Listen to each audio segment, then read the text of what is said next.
सार्थक संवाद के सभी दर्शकों को मेरा सादर नमस्कार।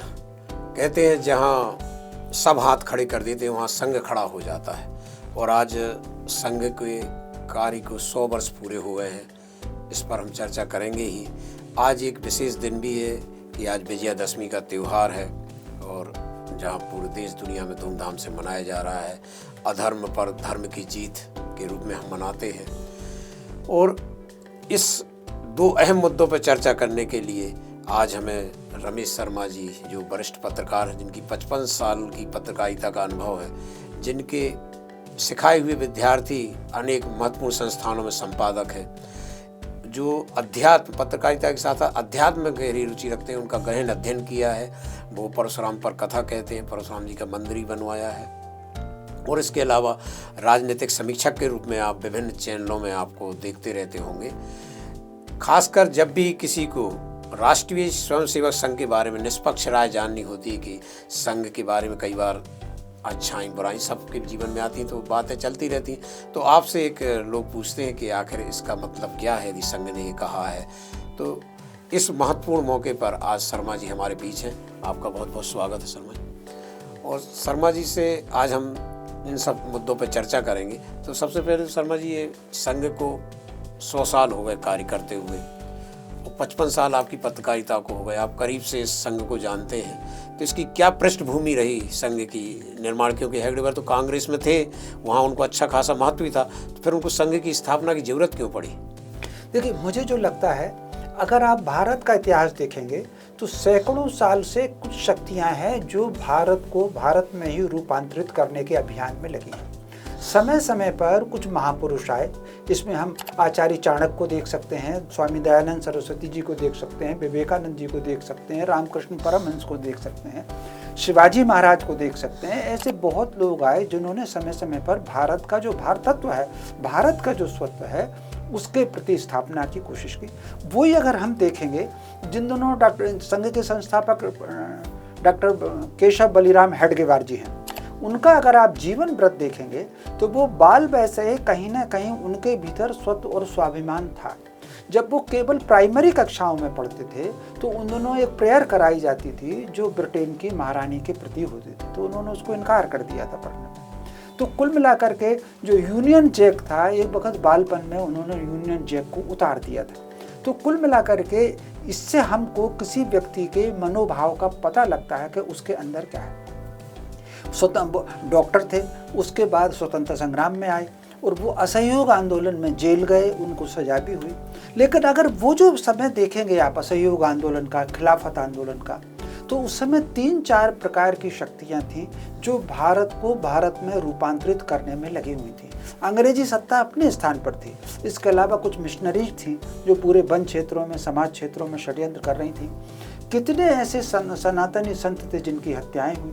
और उसी समय अगर आप देखेंगे, मालाबार में सामूहिक नरसंहार हुआ, 10 से 15 हजार लोगों को मार डाला गया, स्त्रियों का अपहरण हुआ, चटगांव में हिंसा हुई, ढाका में हिंसा हुई, कराची में हिंसा हुई, कई और जगह पर हिंसा हुई, कितने संतों की हत्याएं हुई, लेकिन इस पर किसी ने आवाज़ नहीं उठाई। तो मुझे जो लग रहा है कि डॉक्टर जी को इन सारी चीज़ों का कुछ ना कुछ प्रतिक्रिया मन में हुई होगी, और उन्होंने बहुत सारे लोगों से चर्चा की। वो मालाबार भी गए, डॉक्टर मुंजे उनके साथ थे, स्वामी श्रद्धानंद उनके साथ थे, मालाबार की उनने यात्रा की। और लौट करके आकर के उनको लगा कि कहीं ना कहीं समाज में जागृति का अभियान होना चाहिए, क्योंकि एक तरफ तो पूरे भारतीय समाज पर, सनातन समाज पर संकट था, दूसरा कहीं ना कहीं व्यक्तिगत बैर बेमनस हो, छुआछूत हो, जातिगत विभेद हो, ये षड्यंत्र पूर्वक समाज में ऐसे फैला दिए गए थे कि समाज उसमें एकत्र नहीं हो पा रहा था। तो डॉक्टर जी को ये लगा कि अगर समाज विभाजित रहेगा, वो आपस में ईर्ष्या द्वेष में डूबा रहेगा, तो राष्ट्र कैसे बचेगा, संस्कृति कैसे बचेगी। तो उन्होंने मुझे राष्ट्रीय स्वयंसेवक संघ की उसमें रचना हुई। और अगर आप उनका वो संस्थापक इसके अध्यक्ष रहे हैं वो, और पहले सरसंघ चालक वही थे, उनके अगर आरंभिक आप अगर उनके जो संबोधन है, प्रबोधन, या जिसको हम आज की भाषा में भाषण भी कह सकते हैं, वो अगर देखेंगे तो उन्होंने 2 ही चीज़ को कहा कि राष्ट्र हमारा प्रथम रहे, काम आगे रहे, व्यक्ति इसमें पीछे रहे, व्यक्ति की कोई पहचान ना हो। व्यक्ति अगर हो तो वो केवल भारतीय, इसीलिए राष्ट्रीय स्वयंसेवक संघ की आंतरिक कार्रवाइयों में किसी भी स्वयंसेवक का, कार्यकर्ता का सरनेम नहीं लिया जाता। जैसे आप देवदत्त दुबे लिखते हैं, मैं रमेश शर्मा लिखता हूँ। संघ की आंतरिक व्यवस्था में आपको देवदत्त जी कहा जाएगा, मुझे रमेश जी कहा जाएगा।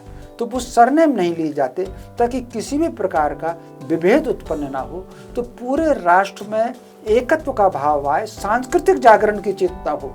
व्यक्ति ने कहाँ जन्म लिया है, तो उसके लिए मुझे लग रहा है संघ की स्थापना की ये पृष्ठभूमि उसकी ये थी। जी, जिस महत्वपूर्ण उद्देश्य के लिए संघ की स्थापना हुई, पृष्ठभूमि, जिससे हिंदू समाज को मजबूत करने के लिए, जागृत करने के लिए, एक करने के लिए, आज जब वो 100 वर्ष हो रहे हैं संघ को, लेकिन हिंदू समाज जातियों विभाजित हो रहा है, उसमें वो संस्कार नहीं बच रहे, वो एकजुटता नहीं बच रही, तो कहाँ ये कमी रह गई संघ के कार्यों में? देखिए, यहाँ संघ की कोई कमी नहीं है। संघ की अगर आप कार्यशैली देखेंगे तो संघ की कार्यशैली केवल समागम करना, वर्ग करना या सभा सम्मेलन करना, भाषण देना, किताबें लिखना, यहाँ तक सीमित नहीं है। संघ के प्रचारक घर घर जाते हैं, एक एक कार्यकर्ता से संपर्क करते हैं, खाट टू खाट, खेत टू खेत और द्वार टू डोर। ये संघ का अभियान है। संघ के कार्यकर्ता घर घर जाते हैं, तो उनका ये अभियान निरंतर चल रहा है। और उसके अभियान से ही संघ की एक और विशेषता है कि इन 100 वर्षों में अगर आप देखेंगे तो कितने ही संगठन बने हैं और कितने ही संगठन समाप्त हो गए, कोई नाम लेने वाला नहीं। जो संगठन अगर है भी तो वो अपने उस मूल उद्देश्य पर नहीं है जिस उद्देश्य के लिए उन संगठनों का गठन हुआ था। या अगर कोई एकाध संगठन अपने मूल ध्येय पर है तो वो केवल सिमट गया है कार्यालय तक, नाम तक और बोर्ड तक। संघ केवल एकमात्र ऐसा संगठन है वो जिस यात्रा से, जिस संकल्प से, जिस ध्येय निष्ठता से जिसने अपनी यात्रा आरंभ की थी, इन 100 वर्षों बाद भी आज वो उसी पर कायम है और उसका निरंतर विस्तार हो रहा है। अब जो आपने सवाल पूछा कि संघ के कार्य के बावजूद भारत में ये विभाजन क्यों है, इसके 2 कारण हैं। सबसे पहले तो जब संघ ने एकत्व की बात और स्वत्व की बात, समाज जागरण की बात, व्यक्ति निर्माण की बात, समाज निर्माण की बात आरंभ की, तो एक बड़ी शक्तियां संघ पर हमला करने के लिए शुरू हुई। और वो जो संघ पर पहले दिन से जो हमला हुआ है वो हमला आज तक कायम है। स्वतंत्रता से पहले अगर आप देखेंगे तो संघ पर प्रतिबंध 1932 या 33 के आसपास लगा था। जंगल सत्याग्रह के बाद संघ पर प्रतिबंध लगा। स्वतंत्रता के बाद 3 बार संघ पर प्रतिबंध लगा। संघ को झूठे आरोप, गांधी जी की हत्या के झूठे आरोप में संघ को फंसाया गया और जगह जगह उसको की।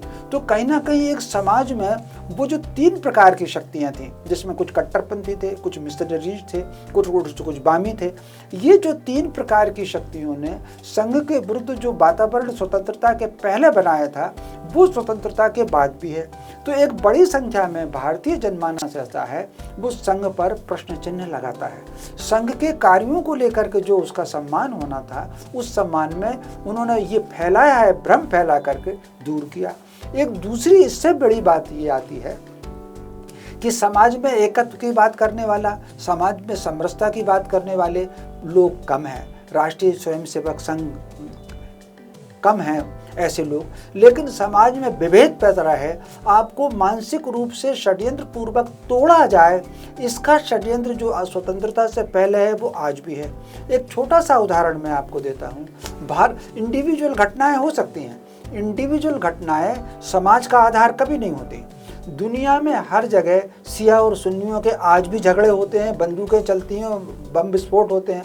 रोमन और कैथोलिक में कितने झगड़े हुए वो सब इतिहास के पन्ने भरे हुए हैं, लेकिन भारत में इस तरह के सामूहिक संघर्ष नहीं हुए। इंडिविजुअल घटना अपराध की हो सकती है, लेकिन इंडिविजुअल घटना को जाति से जोड़ करके उसको दुष्प्रचार किया गया। जैसे एक उदाहरण ही मैं आपको बताता हूँ। आप अगर कोई सी भी फिल्म उठा के देख लें, सीरियल उठा के देख लें, उसमें ब्राह्मण को ऐसा बताया जाएगा कि ढोंगी है और धोखेबाज है और पैसे वसूल करता है। ठाकुर को ऐसा बताया जाएगा शराबी है और ज़मीनों पे कब्जे करता है, स्त्रियों के अपहरण करता है। एक फिल्म तो ऐसी आई थी, वो सड़क पर खड़े होकर, घर पर खड़े होकर चिल्लाता है कि ठाकुर आया, और लोग डर कर दब गए। वैश्य समाज को उन्होंने ऐसा बताया कि बही खाते में हेर फेर करता है। तो ये जो समाज की छवि बिगाड़ने का जो योजना पूर्वक षड्यंत्र जो चल रहा है समाज विभाजन का, और उन्होंने कोई गुप्त षड्यंत्र नहीं किया। उनकी ओपन नीति थी कि डिवाइड एंड रूल, बांटो और राज करो। तो वो जो अंग्रेज बांटो और राज करो के सूत्र छोड़ गए थे, कुछ लोग सत्ता के लिए आज भी उन्हीं सूत्रों को अपना रहे हैं। इसलिए समाज में भेद है। इंडिविजुअल घटना को सामाजिक कह करके समाज में दुष्प्रचार जो किया जा रहा है, मैं समझता हूँ इसके कारण कहीं ना कहीं संघ का जो प्रयास है और उनकी जो एक ध्येय है उसमें बाधा आती है। तो मुझे लगता है यदि संघ की स्थापना नहीं हुई होती तो हिंदू समाज और भी भयावह स्थिति में विभाजित होता, और भी कमजोर होता। इसमें कोई शक नहीं। अगर संघ की स्थापना ना होती तो समाज जो आज सम्मानित है, संस्कृति का जो स्वरूप है, इसमें और गिरावट होती। आप अगर देखें 1500 वर्षों में पूरी दुनिया का स्वरूप बदल गया है। 132 देशों की धारा अलग है, 57 देशों की धारा अलग है, 4 की अलग है, 7 की अलग है। उनकी मूल संस्कृति कहीं नहीं है, कोई बात नहीं करता। संघ कुछ भी हो, एक सांस्कृतिक सामाजिक ऐसा संगठन है, आज भी वो स्वत्व की बात करता है, स्वभाषा की बात करता है, स्व संस्कृति की बात करता है, अपने स्वभोजन की बात करता है, स्वभवन की बात करता है, स्वभ्रमण की बात करता है, स्वभूषा की बात करता है। तो कहीं ना कहीं ये बात तो है एक प्रकार से जो भारत को भारत में रूपांतरण करने का जो कुचक्र चल रहा है, उस कुचक्र में एक बड़ा स्पीड ब्रेकर के रूप में संघ काम करता है। विभाजन के समय देखिए, विभाजन के समय जो त्रासदी से पीड़ित हुए लोग आए थे, उनकी किसने सेवा की? उनकी अगर सेवा के लिए कोई आगे खड़ा हुआ है तो राष्ट्रीय स्वयंसेवक संघ खड़ा हुआ है। एक और बात कहना चाहता हूँ, राजनीतिक दृष्टि से कांग्रेस संघ पर चाहे कितने ही आरोप लगाए, 1962 में जब चीन का युद्ध हुआ तो खुद पंडित जवाहरलाल नेहरू जी ने राष्ट्रीय स्वयंसेवक संघ को संपर्क किया और उन्होंने जो सैनिकों को सेवा की है, खाद्य सामग्री पहुंचाई है, हथियार पहुंचाए हैं, पीड़ितों की जो सेवा की है, उसके लिए 1963 की जो गणतंत्र की परेड दिल्ली में हुई, उसमें संघ की टोली को बुलाया गया था। 1971 के युद्ध में विशेष विमान से इंदिरा जी ने अटल जी को भेजा था नागपुर सरसंघ चालक जी से बात करने के लिए। वो सारा का सारा चीजें उसमें है। तो कहने का अर्थ जो है, सब लोग ये समझते हैं आज भी कहीं अगर आपदा हो जाए, कश्मीर में इन दोनों बादल फट गए तो सबसे पहले संघ ही तो पहुंचे, पुलिस से पहुंचे, उससे पहले संघ के स्वयंसेवक पहुंचे और उन्होंने सेवा शुरू की। पूरे देश भर में बाढ़ आ जाए, कुछ और हो जाए, भूकंप आ जाए, कुछ और घटना हो जाए, संघ का स्वयंसेवक ही सेवा करने के लिए पहुंचता है। तो ये जो सेवा का भाव है, सांस्कृतिक जागरण का भाव है, कहीं ना कहीं ये समाज का संबल है। संघ का अनुसांगिक संगठन राजनीतिक दल के रूप में भाजपा है, तो भाजपा में भी जो सत्ता के दौरान जो कुछ बुराइयां आती हैं तो संघ इस पर अंकुश नहीं लगा पा रहा, जबकि चुनाव जिताने में तो संघ परोक्ष रूप से मदद करता ही है। देखो, संघ के जहाँ तक मैं संघ को समझाऊं, संघ किसी पर अंकुश नहीं लगाता। संघ सबको कार्यशैली समझाता है, कार्य समझाता है, ध्येय समझाता है, लक्ष्य समझाता है। तो व्यक्ति खुद अपना निर्माण करे, व्यक्ति होकर के वो अपना खुद अपने कदम से, अपनी आंख से दुनिया देखे, अपने कदमों से सड़कों पे नापे। संघ अंकुश नहीं लगाता कभी। तो संघ जो है लोगों को कार्यकर्ता तैयार करता है, संगठन तैयार करता है और उनको अपने विवेक से अपने धारा पर काम करने के लिए छोड़ता है। जो संघ ने कहा था एक मंडप, एक कुआं, एक मंदिर, एक पाठशाला, एक सामाजिक समरसता की, उसमें कहीं ना कहीं अभी बहुत काम करने की संघ के पास चुनौती है, क्योंकि ये हो नहीं पा रहा। क्या समझ रहे हैं आप? देखिए, इसमें दरअसल में समाज में जागरूकता की आवश्यकता है। अगर संघ ने कहा कि एक कुआं हो, एक शमशान हो, एक पाठशाला हो, एक मंदिर हो, इससे संघ का तो कुछ भला होना नहीं है। मान लीजिए कोई गांव है, वहाँ किसी प्रकार का अगर विभेद है, वो पूरा गांव अगर एक रूप होकर के एक मंदिर में जाएगा तो उससे गांव को ही फायदा होगा। मान लीजिए कोई मोहल्ला है और उसमें सारे मोहल्ले वाले मिलकर के एक मंदिर में जाएंगे, एक नल से पानी भरेंगे, एक कुएं से पानी भरेंगे, उनसे उन्हीं को लाभ होगा। तो कहीं ना कहीं इसमें सामाजिक जागृति की भी बहुत आवश्यकता है। कुछ चीज़ें ऐसी होती हैं जो राजनीति की नहीं होती। सामाजिक समरसता की दृष्टि से राजनीतिक से ऊपर उठ करके जो लोग सार्वजनिक क्षेत्रों में काम कर रहे हैं, उनको भी चाहिए कि संपूर्ण राष्ट्र एकजुट बने। हम भारतीय संस्कृति में तो पूरे संसार को कुटुंब माना गया है। वसुंधरा के निवासी कुटुंब में, उसमें केवल मनुष्य नहीं है, उसमें चींटी से हाथी तक सारे प्राणी हैं और दूब से लेकर के पीपल तक सारी वनस्पति है। तो वो जो सारा का सारा है, उसके आधार पर समाज को समरस रहना चाहिए, लोगों को जागरूक होना चाहिए, जो स्वच्छ चेतना जागरूक होना चाहिए कि हमारा समाज एक है और हम सब भारतीय एक सूत्र हैं। संघ का जो पंच परिवर्तन है वो क्या है जो चर्चा में? संघ का जो पंच परिवर्तन है उसमें उन्होंने 5 ध्येय निर्धारित किए हैं। सबसे पहला तो ये है कि प्रत्येक भारत के प्रत्येक नागरिक को अपने नागरिक कर्तव्यों का भान होना चाहिए। प्रत्येक नागरिक एक तो दायित्व होता है उसका और दूसरा कर्तव्य होता है। तो जो संविधान में प्रत्येक नागरिक के कर्तव्य है कि जैसे सड़क पर उसको बाएं चलना है, ठीक है, किसी असहाय को सहयोग करना है, जो भी उसके कर्तव्य हैं नागरिक कर्तव्य, पढ़ने में उसको कब जाना है, विवाह की उम्र उसकी क्या होनी चाहिए, अपनी आजीविका कब कमाने के मार्ग क्या होना चाहिए, संविधान में जो एक नागरिक कर्तव्य दिए गए हैं। व्यक्ति एक आदर्श राष्ट्र तभी होगा जब किसी भी देश का प्रत्येक नागरिक अपने कर्तव्यों का पालन करेगा। तो संघ का पहला सूत्र तो ये है कि प्रत्येक नागरिक जो है वो अपने कर्तव्यों का पालन करे। संघ का दूसरा सूत्र जो है कुटुंब का समन्वय। कुटुंब की परंपरा पूरे भारत में ही रही है, पूरे संसार में कहीं नहीं थी, भारत में ही थी। यहाँ न केवल पति पत्नी बच्चे ही नहीं थे, हमारे यहाँ चाचा भी हैं, ताऊ भी हैं, मौसी भी हैं, मामा भी हैं, दादी भी हैं, बुआ भी हैं, परदादी भी हैं। वो जो रिश्तों की एक लंबी हमारी श्रृंखला, ये रिश्ते तो अब खत्म होते जा रहे हैं। वो जो खत्म हो गई है उसके वजह से बच्चों में संस्कार नहीं आ रहे। सामूहिक परिवार में जब बच्चे रहते थे, दादी के साथ बच्चे रहते थे, ताई के साथ रहते थे, चाची के साथ रहते थे, भाई बहनों के मौसी बच्चों के साथ रहते थे, तो बच्चे आपस में लड़ते भी थे, रूठते भी थे, मनाना भी सीखते थे, समन्वय भी सीखते थे, ये सब काम सीखते थे। और संस्कार, परिवार की परंपराएं कैसी हैं, परिवार में कैसी पूजन होती है, कपड़े कैसे पहनते हैं, वो सारी चीज़ें भी सीखते थे। उसका अभाव हो गया। तो भारत की पहचान अगर रही है, भारत की श्रेष्ठता रही है, तो कुटुंब परंपरा से रही है, तो वो कुटुंब परंपरा होनी चाहिए। दूसरा, अगर हमको संसार को बचाना है, मानवता को बचाना है, प्राणी को बचाना है, तो पर्यावरण का संरक्षण होना चाहिए। तो उसमें पेड़ कैसा हो, तो आप प्रदूषण कम से कम प्रदूषण हो। तो पर्यावरण के संरक्षण के लिए हमारे घर परिवार का व्यवहार ठीक हो, हमारे सड़क चलने का व्यवहार ठीक हो, उनका पर्यावरण संरक्षण का है। एक उनका स्वत्व का बोध है कि हमको स्व की जागृति होना चाहिए। भगवान जी ने या प्रकृति ने प्रत्येक मनुष्य को चेहरे से ही अलग नहीं बनाया, डीएनए से ही अलग नहीं बनाया। उसकी अपनी प्रतिभा, अपनी कौशल है, उसकी अपनी प्रज्ञा है, अपनी उसकी दक्षता है, इससे भी वो विशिष्ट है। तो प्रत्येक व्यक्ति को अपनी विशिष्टता का भान होना चाहिए। स्वयं की विशिष्टता, अपने परिवार की विशिष्टता, अपनी संस्कृति की विशिष्टता और अपने राष्ट्र की विशिष्टता, और इन सब के स्व से उसको जुड़ा हुआ रहना चाहिए। इसके अलावा फिर सामाजिक समरसता की बात आती है। तो जैसे कि हमारे यहाँ कहा गया है, भारतीय संस्कृति में कोई वनवासी, कोई ग्रामवासी अलग नहीं है, कोई जाति अलग नहीं है। जितने भी लोग हैं वो 7 ऋषियों की संतान है। वो नगर में रहता हो, उसको हम फॉरवर्ड क्लास कह लें, उसको ओबीसी क्लास कह लें, उसको सेवक वर्ग कह लें, उसको जनजाति कह लें, उसको जो भी कुछ कह लें, ये सारे के सारे 7 ऋषियों की संतान हैं। सारे लोग एक सूत्र में, एक रस में रहें। भेद हमारे यहाँ काम का ही है। जैसे मान लीजिए आपके यहीं मैं आया हूँ, तो यहाँ एक कैमरा भी चलाने वाला कोई एक व्यक्ति होगा, कोई साफ सफाई करने वाला व्यक्ति होगा, कोई कंप्यूटर पर बैठ करके मॉनिटरिंग कर रहा होगा, आप मुझसे सवाल। ये भेद जो है वो काम का भेद हो में दायित्व, लेकिन मानवीय सम्मान के रूप में, किसी का मानव अधिकार के रूप में वो एक दूसरे से अलग नहीं है। तो जो काम का भेद हमारे यहाँ था, वो जाति आधार पर जो षड्यंत्र पूर्वक बांटा गया है, हम उससे ऊपर उठे, उससे ऊपर उठ करके पूरा समाज समरस रहे। आप अगर देखें व्यक्तिगत जीवन में हम कोई पूछ नहीं, आप अगर ट्रेन में सफ़र कर रहे होंगे, किसी से गुलाब जामुन ले रहे हैं, आलू बड़ा खा रहे हैं, तो उससे क्या जात पूछ रहे हैं क्या? सब्जी खरीदते हैं तो आप क्या जात पूछ रहे हैं क्या? भोजन करने जा रहे हैं तो आप ये पूछते हैं कि कौन ने खाना बनाया है? कपड़े खरीदने जाते हैं, डॉक्टर के पास जा रहे हैं, ट्रेन में सफ़र कर रहे हैं, कहीं भी पानी भी हम पी रहे हैं होटल में जा कर के, तो हम आपस में कोई जाति नहीं पूछते।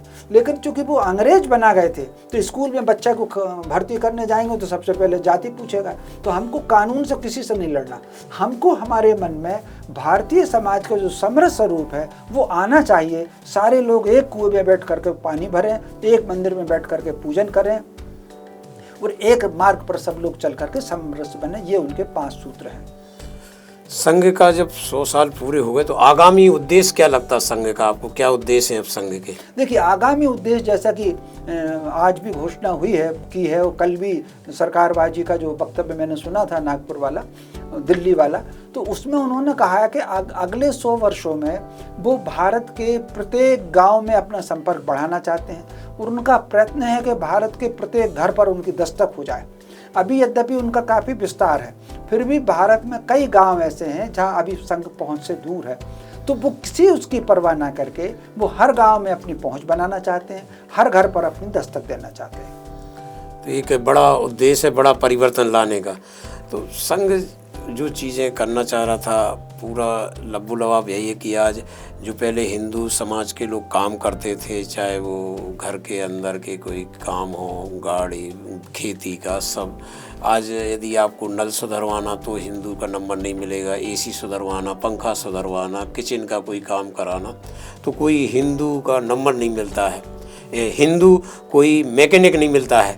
तो ये जो काम जो छूट गए, इसके लिए संघ क्या करेगा, कैसे मजबूत होगी जो युवा पीढ़ी खासकर? देखिए, यहाँ संघ को लेकर के आप हिंदू मुस्लिम ना करिए। संघ जो है वो भारत राष्ट्र के प्रत्येक नागरिक का डीएनए एक मानता है, ठीक है कि नहीं? तो कुल मिलाकर के सबसे पहले तो राष्ट्र भाव का जागृत हो जाए, और ये व्यक्तिगत समस्याएं हैं तो व्यक्तिगत समस्याएं व्यक्ति स्वयं सब सक्षम होकर के इसका सामना करे। संघ जो है ना तो जाति का भेद मान के चलता है, ना धर्म का भेद मान के चलता है। संघ का मानना है कि पूजा पद्धति अगर बदल गई है, उपासना पद्धति बदल गई है, प्रार्थनाएं बदल गई हैं, तो उससे जो भारत राष्ट्र है वो अलग नहीं होता है। हिंदू की परिभाषा में कोई जाति या धर्म नहीं है। संघ की परिभाषा में जहाँ तक मैं समझा हूँ, उनकी हिंदू की परिभाषा राष्ट्रीयता से संबंध रखती है। तो कुल मिलाकर के हिंदुस्तान में रहने वाला हर व्यक्ति हिंदू हैं, और अगर किसी को हिंदू शब्द से आपत्ति होती है तो खुद को भारतीय कह ले, हिंदुस्तानी कह ले। अगर बाय द वे भाषा से उसको अंग्रेजी से प्रेम है तो इंडियन कह ले। तो कुल मिलाकर जो अर्थ इंडियन का है, जो अर्थ भारतीय का है, वही अर्थ हिंदू का है। जो राष्ट्रीय स्वयंसेवक संघ जिस तरह से कई बार ये बयान आते हैं लोगों के कि इन्होंने कभी राष्ट्र ध्वज नहीं फहराया अपने संघ कार्यालय पे, इनके यहाँ कभी चुनाव नहीं होते, कभी कोई महिला इनके सरसंघ चालक नहीं बनी, इन सब आरोप जो लगते रहते, इसके बारे में आपका क्या नहीं? ये 3-4 आरोप प्राय लगते रहते हैं संघ पे। देखिए, दरअसल में चुनाव कहाँ होते हैं? कहीं संगठन है, कोई दल है, वहाँ चुनाव होते हैं। संघ एक परिवार है, एक विचार परिवार है, और विचार की यात्रा है। तो परिवार में कोई चुनाव होते हैं क्या? परिवार में जो वरिष्ठ होता है, जो योग्य व्यक्ति होता है, वो परिवार का संचालन करता है। तो परिवार में कोई परिवार का हेड नहीं होता, वो अंग्रेजों का छोड़ दीजिए। भारतीय परिवार में जो लोग परिवारों का संचालन करते हैं वो समन्वय का काम करते हैं, वो एक प्रकार से परिवार की सेवा होती है। तो क्योंकि संघ एक विचारक परिवार है, इसलिए वहाँ पर कोई किसी चुनाव की आवश्यकता नहीं है। जो सेवा के लिए सामने आता है, जो समन्वय के लिए सामने आता है, उसको वो दायित्व मिलता है। संघ में पद नहीं होता है, संघ में दायित्व होता है, वो कर्तव्य की पूर्ति होती है। तो कुल मिलाकर दायित्व पूर्ति के लिए वो एक दायित्व संभालते हैं, एक काम संभालते हैं, पद नहीं होता संघ में। जो राष्ट्रीय ध्वज के आरोप लगता है कि राष्ट्रीय ध्वज नहीं फहराते थे अपने संघ कार्यालय। नहीं, ये तो सारे झूठे आरोप हैं जो संघ पर, जिस तरीके से गांधी जी की हत्या का झूठा आरोप लगा, वैसे ये झूठा आरोप है। क्योंकि पहले राष्ट्रीय ध्वज कहीं किसी भवन पर, निजी भवनों पर फहराया ही नहीं जाता था, वो शासकीय भवनों पर फहराया जाता था। और अब चूंकि उसका हो गया तो राष्ट्रध्वज खूब फहराते हैं, उसमें क्या दिक्कत है? और एक और जो कि कोई महिला सरसंघ चालक नहीं बनी अभी तक, या उनकी प्रवेश नहीं है, पदाधिकारी नहीं होती महिलाएं। देखिए, संघ में राष्ट्र सेविका समिति काम करती है, तो महिलाओं का एक, वो भी 1932-34 से काम करती है। तो कुल मिलाकर के महिलाओं की विंग पूरी की पूरी अलग है। उसमें उनके जितने समागम होते हैं उसमें महिलाएं भी सब भागीदार रहती हैं। तो राष्ट्र सेविका संघ में जो उसकी प्रमुख होती है वो महिलाएं होती है। संघ कहता है कि 2 से ज़्यादा बच्चे पैदा करो, उनके कहते हैं कि समाज बढ़ेगा, ये होगा। लेकिन आज एक घटना पड़ी कि शिक्षक के यहाँ चौथा बच्चा हुआ तो उसने मार दिया क्योंकि उसकी नौकरी चली जाएगी। तो दूसरी तरफ भाजपा की ही जो अनुवांशिक संगठन है संघ का, उसकी सरकारें हैं, तो ये 2 बच्चों का नियम लागू है कि 2 बच्चे से ज़्यादा हो तो नौकरी चली जाएगी। तो इस मामले में संघ क्या करेगा? देखिए, संघ का जहाँ तक मैं समझता हूँ, एक बात समझ लीजिए, बच्चे पैदा करना परिवार को प्रत्येक अपनी सामर्थ्य के अनुसार करना चाहिए। वो फिर एक सबसे बड़ी समस्या जो आ गई है, जिसके लिए महसूस किया गया कि बच्चे ज़्यादा होना चाहिए। मान लीजिए एक लड़का है और उसकी नौकरी करके अमेरिका चला गया तो बूढ़े माँ बाप यहाँ पड़े हुए हैं, उनको कोई पानी देने वाला नहीं है। तो कुल मिलाकर के ऐसी स्थिति में 1 से अधिक बच्चे होंगे, तो एक बच्चा अगर अमेरिका चला गया, दूसरा बेंगलोर चला गया, तो एक आध बच्चा तो माँ बाप के पास हो। ये जो वृद्धाश्रमों में संख्या बढ़ रही है वो केवल इसलिए बढ़ रही है कि बच्चे, मान लीजिए एक आध बच्चा कोई ऐसा निकल गया जो सेवा भावी नहीं है, जैसे मान लीजिए विशर्वा का एक पुत्र कुबेर है और दूसरा पुत्र रावण है, उसने पिता की सेवा ही नहीं की। हिरण्यकश्यप ने अपने पिता की सेवा ही नहीं की। तो कुछ संतान मान लीजिए ऐसी भी हो जाती है पिता की सेवा। अगर 3-4 बच्चे होंगे तो उसमें एक आध अगर विदेश चला गया, एक आध अगर आउट ऑफ ट्रैक चला गया, तो कम से कम एक आध बच्चा तो है जो माँ बाप की सेवा करे। इसलिए समाज की आवश्यकता इसलिए है कि कम से कम बच्चे ज़्यादा होना चाहिए, 3-4 बच्चे ज़्यादा होने चाहिए। संघ को भी संकट है, सेना को भी संकट है। यदि अभी तो 3-4 बच्चे हैं तो एक संघ में भेज दिया, एक सेना में भेज दिया, एक रोजगार, एक सेवा, जैसा आप कह रहे हैं। तो भविष्य में यदि एक बच्चे रहेंगे तो कौन संघ में जाएगा, कौन सेना में जाएगा, ये भी तो एक संकट है। देखिए, संघ का ये अपेक्षा नहीं रहती कि सब आप घर द्वार छोड़ कर के उनके पास आ जाइए। संघ में ऐसे हजारों लाखों ऐसे प्रचारक हैं जो घर को द्वार छोड़ करके संघ की सेवा में आए। संघ की सेवा में ये ठीक उसी प्रकार है जैसे एक समय हुआ करता था घर छोड़ करके संन्यास का ले लेना। तो उसमें संन्यास लेना भी कहीं ना कहीं समाज की संस्कृति की सेवा है। और संघ में प्रचारक बन करके काम करना, समयदानी बन करके काम करना, जीवन दानी बन करके काम करना, ये भी राष्ट्र संस्कृति की सेवा है। अंतर स्वरूप में परिवर्तन है। सन्यासी का स्वरूप अलग है, स्वयंसेवक का स्वरूप अलग है। तो स्वाभाविक रूप से एक अगर राष्ट्र और संस्कृति की सेवा में एक आध बच्चा चला गया तो घर में एक आध बच्चा रहना चाहिए जो परिवार की सेवा करे। इसलिए कहा गया है कि बच्चे थोड़े से ज़्यादा हों। क्या समय की मांग नहीं है कि संघ सीधे राजनीति में आए या हस्तक्षेप बढ़ाए अपने अनुकूल निर्णय करवाने के लिए, समाज हित में, देश हित में? नहीं, जहाँ तक मैं समझता हूँ, जैसा संघ पहले दिन से आज की तारीख तक वो उनका जो ध्येय है वो भारत राष्ट्र का परम वैभव है, सांस्कृतिक विश्व में भारत के सांस्कृतिक स्वरूप की पुनर्प्रतिष्ठा है, वो उसी पर काम कर रहा है। वो ठीक है कि बीच में आवश्यकता पड़ी थी कि इस काम की सहायता के लिए कोई राजनीतिक दल होना चाहिए, इसलिए संघ ने पहल करके जनसंघ की स्थापना हुई और जनसंघ आगे चल करके भारतीय जनता पार्टी के रूप में है। तो उनका जो मूल उद्देश्य है वो भारत राष्ट्र का परम वैभव है, भारतीय संस्कृति की पुनर्प्रतिष्ठा है। उसमें सहायक के रूप में जो भी अब ये काम हो सकते हैं, उसमें मान लीजिए श्रमिक संघ में भी हो सकता है, बच्चों में भी हो सकता है, विद्यार्थियों में भी हो सकता है और समाज काम में भी हो सकता है। तो वो फिर उनके कुछ संगठन उनके कुछ काम करते हैं, वो प्रोत्साहित करते हैं उनको काम करने के लिए। लेकिन वो किसी राजनीति पर संघ वाले मुझे नहीं लगता कि कंट्रोल करना चाहेंगे। उनका काम राष्ट्र की सेवा है, वो चुपचाप करके और लौट जाते हैं। ये सेवा आप अगर उस समय देखेंगे, जिन दिनों भाजपा सरकार नहीं थी, कांग्रेस की सरकार थी, उस समय भी संघ वाले आते थे, सेवा की और चुपचाप लौट करके चले जाते थे। आज विजयादशमी है, आप आध्यात्मिक व्यक्ति हैं, आज किस रूप में रावण है और किस रूप में राम है समाज में? देखिए, मोटे तौर पर सबसे पहले तो आप विजयादशमी के स्वरूप को समझ लें।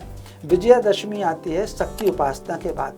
9 दिन में जो हम शक्ति उपासना करते हैं, समाज को इस बात का संदेश है कि शक्ति के साथ ही आप विजय प्राप्त कर सकते हैं। विजय केवल युद्ध की नहीं होती, विजय जीवन की समस्याओं की भी विजय होती है।